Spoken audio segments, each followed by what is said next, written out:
है पृथ्वी पर जीवन की शुरुआत कैसे हुई। माना जाता है कि करीब 4 अरब वर्ष पहले किसी अज्ञात कारण की वजह से समुद्र में मौलिक आदिम द्रव्य में एक हलचल उत्पन्न हुई और बायोकेमिकल के आपस में मिलने से कई तरह का जीवन बनना शुरू हुआ। कुछ सिंपल से रसायन एक दूसरे से मिल गए और जीवन का आधार बनाया। मॉलिक्यूल्स प्रकृति बनाने में सक्षम रहे। हमारा और समस्त जीवन इन्हीं मॉलिक्यूल्स के विकास से ही उत्पन्न हुआ है। लेकिन ये सरल मूलभूत रसायन कैसे, किस प्रक्रिया से इस तरह जमा हुए कि उन्होंने जीवन को जन्म दिया। डीएनए कैसे बना, पहली कोशिका कैसी थी। स्टैनली मिलर के प्रयोग के 50 वर्षों के बाद भी वैज्ञानिक एकमत नहीं है कि जीवन का प्रारंभ कैसे हुआ। कुछ कहते हैं कि यह धूमकेतुओं से आया, कुछ के अनुसार यह ज्वालामुखी के पास के जलाशयों से प्रारंभ हुआ, कुछ के अनुसार वह समुद्र में उल्कापात से प्रारंभ हुआ, कुछ के अनुसार हम एलियंस के वंशज हैं। लेकिन असल में पृथ्वी पर जीवन की शुरुआत कैसे हुई, यह आज भी दुनिया के सबसे बड़े अनसुलझे सवालों में से एक है। दूसरा सबसे बड़ा सवाल है कि क्या हम इस ब्रह्मांड में अकेले हैं?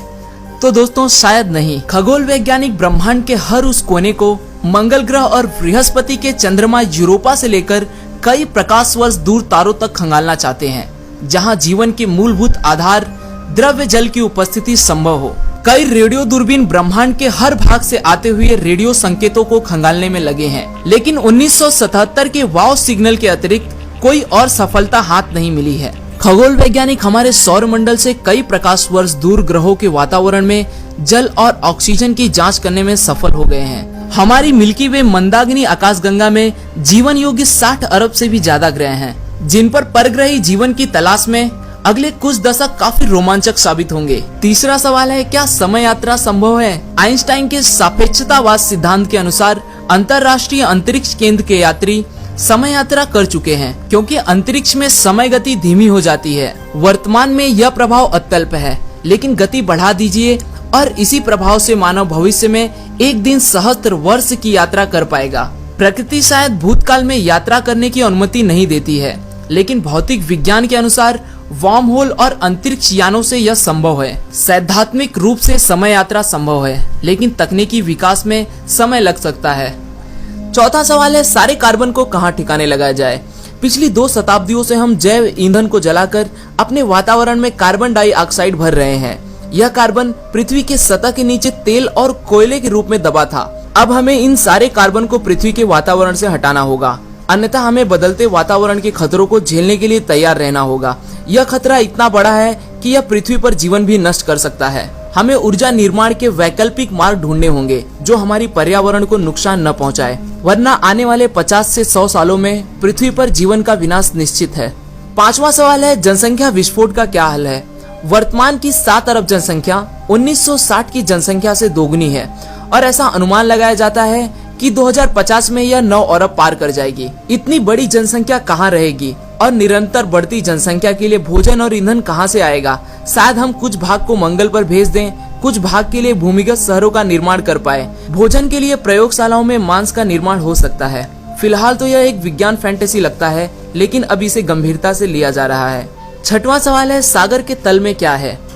आपको बता दें कि समुद्र का 95% भाग अब भी अज्ञात तथा अनएक्सप्लोर्ड है।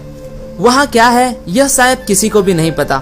1960 में इस प्रश्न का उत्तर पाने डॉन वॉल्स और जैक्स पिकार्ड समुद्र की सतह से 7 मील तक नीचे गए थे। यह प्रयास मानव प्रयत्नों की पराकाष्ठा थी, लेकिन वे सागर की तलहटी पर जीवन की सिर्फ एक ही झलक देख सके थे। सागर की तलहटी पर पहुंचना इतना कठिन है कि हम वहां पर मानव रहित वाहन ही भेजते हैं। सागर तलहटी पर अभी तक की गई आश्चर्यजनक खोज, जैसे बेरिलियम मछली जिसका सर पारदर्शी होता है, वह अल्जीमर बीमारी की चिकित्सा में प्रयुक्त हो सकती है। समुद्र में की गई इस तरह की नई खोजें इस मायावी दुनिया का अल्पांश मात्र है। अभी तो इस अथात समुद्र के बहुत से रहस्यों पे पर्दा उठाना बाकी है। सातवां सबसे बड़ा सवाल है कि ब्रह्मांड कितना बड़ा है? दोस्तों, ब्रह्मांड इतना विशाल है कि आप इसके आकार का अनुमान नहीं लगा सकते। मान लीजिए कि आपने अनुमान लगा भी लिया कि ब्रह्मांड इतना बड़ा है, पर आपके अनुसार जहां ब्रह्मांड का अंत होता है उसके आगे भी कोई पदार्थ तो जरूर होगा। इसी प्रकार अगर हम सोचते जाएं कि ब्रह्मांड इतना बड़ा है तो यह इससे ज्यादा फैलता जाएगा। दोस्तों, विज्ञान के अनुसार 13.8 अरब साल पहले बिग बैंग हुआ और एक बिंदु से सारे मैटर का निर्माण हुआ। तारे, ग्रह, आकाशगंगाएं, यह सभी बिग बैंग की वजह से ही संभव हो पाया है। बिग बैंग के बाद से हमारा ब्रह्मांड फैल रहा है और सभी आकाशगंगाएं दूर जा रही हैं। इससे वैज्ञानिक यह तर्क लगाते हैं कि यह सभी मैटर एक कण के रूप में थे और बिग बैंग के बाद ब्रह्मांड का विस्तार हुआ। अब दोस्तों, सबसे बड़ा सवाल यह है कि क्या और भी ब्रह्मांड है, और अगर दूसरे ब्रह्मांड हैं तो और कितने ब्रह्मांड हैं? क्या उन ब्रह्मांडों के भी महाब्रह्मांड हैं? तो दोस्तों, शायद हमें इन सभी सवालों के जवाब कभी नहीं मिले, क्योंकि हम ब्रह्मांड में एक तय सीमा तक ही देख सकते हैं। आशा करता हूँ दोस्तों आपको यह वीडियो पसंद आया होगा।